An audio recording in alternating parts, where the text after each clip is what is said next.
Assalamualaikum warahmatullahi wabarakatuh. Waalaikumsalam warahmatullahi wabarakatuh. Alhamdulillahirabbil alamin, kita ucapkan puji syukur kehadirat Allah Subhanahu wa taala yang telah memberikan pada kita kesehatan serta kesempatan sehingga alhamdulillah pada pagi hari ini meskipun dalam keadaan hujan yang sangat deras kita masih bisa hadir dalam majelis ilmu ini dalam keadaan sehat walafiat. Untuk itu mari kita ucapkan tahmid bersama-sama. Alhamdulillahirrahmanirrahim. Masih kita lanjutkan untuk pembacaan kisah sahabat dari buku Himpunan Fadilah Amal karangan dari Maulana Muhammad Zakaria Al-Fandarawi rahmatullah alaihi. Kali ini akan saya bacakan ketakwaan Abu Bakar radhiyallahu anhu.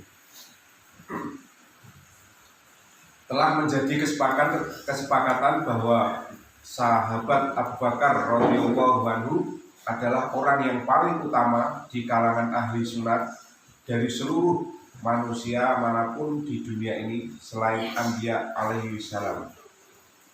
Begitu tingginya keimanan beliau sehingga Rasulullah SAW sendiri telah memberitakan kepadanya kabar gembira bahwa ia akan menjadi pemimpin jamaah di surga nanti.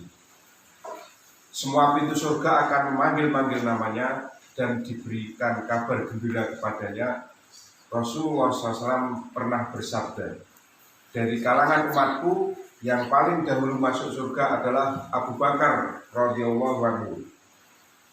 Meskipun demikian, Abu Bakar radhiyallahu anhu justru mengatakan, alangkah baiknya jika aku menjadi sebatang pohon yang akhirnya ditebang dan dijadikan kayu bakar.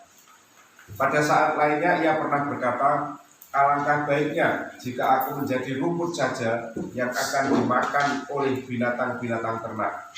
Terkadang ia berkata, alangkah baiknya jika aku hanya menjadi rambut seorang mukmin. Suatu saat ia pernah berada di dalam sebuah taman. Tidak jauh darinya ada seekor burung yang bertengger.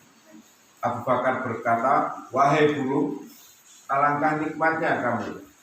Kamu makan, minum, dan berterbangan di antara pepohonan.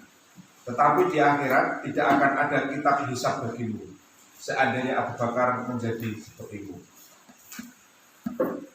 Robiah Aslami radhiyallahu anhu pernah bercerita, pada suatu saat aku pernah bertengkar dengan Abu Bakar radhiyallahu anhu.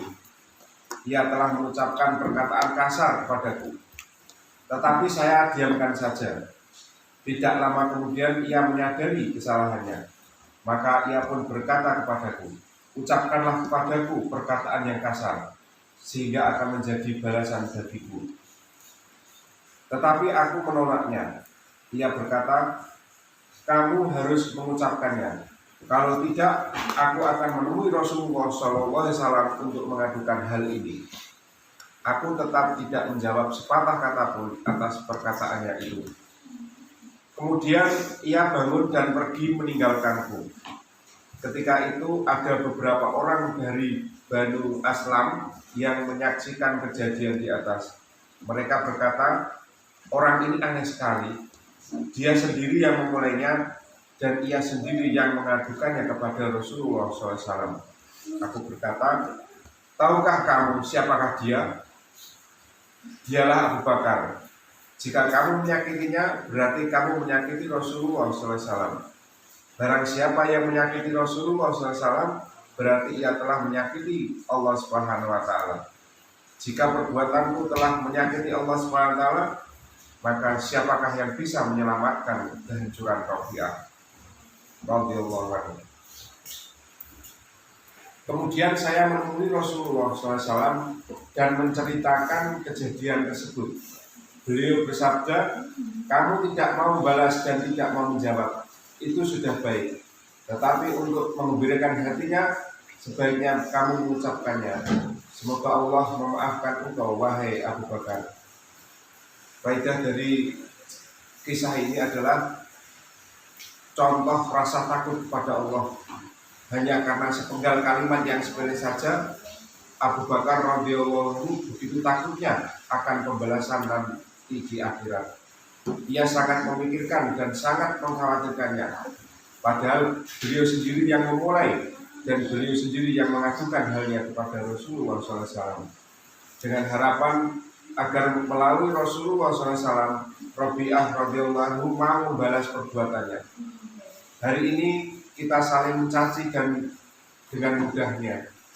Tidak ada rasa khawatir sedikit pun pada diri kita bagaimana kita nanti di akhirat akan mendapatkan balasannya atau akan menghadapi penghisaban atas perbuatan kita tersebut. Bandingkan dengan perilaku Abu Bakar radhiyallahu anhu. Demikian cerita dari ketakwaan Abu Bakar, betapa takutnya Abu Bakar radhiyallahu anhu ini dengan perkataannya sendiri yang menyakiti orang lain. Semoga dengan cerita ini mari kita biasakan untuk berbicara yang baik sehingga apa yang kita bicarakan ini tidak menyakiti orang lain. Dan kalau terpaksa kita sudah menyakiti orang lain, baik disengaja atau tidak, usahakan kita meminta maaf pada orang tersebut dan beristighfar kepada Allah Subhanahu wa taala. Demikian untuk pagi ini yang dapat kita bacakan. Semoga besok kita bisa bertemu lagi dan apa yang kita bacakan ini bermanfaat buat kita semua. Allahumma amin. Kita tutup dengan doa kafaratul majelis. Subhanaka Allahumma wa bihamdika asyhadu an la ilaha illa anta astaghfiruka wa atubu ilaik. Wassalamualaikum warahmatullahi wabarakatuh. Waalaikumsalam warahmatullahi wabarakatuh.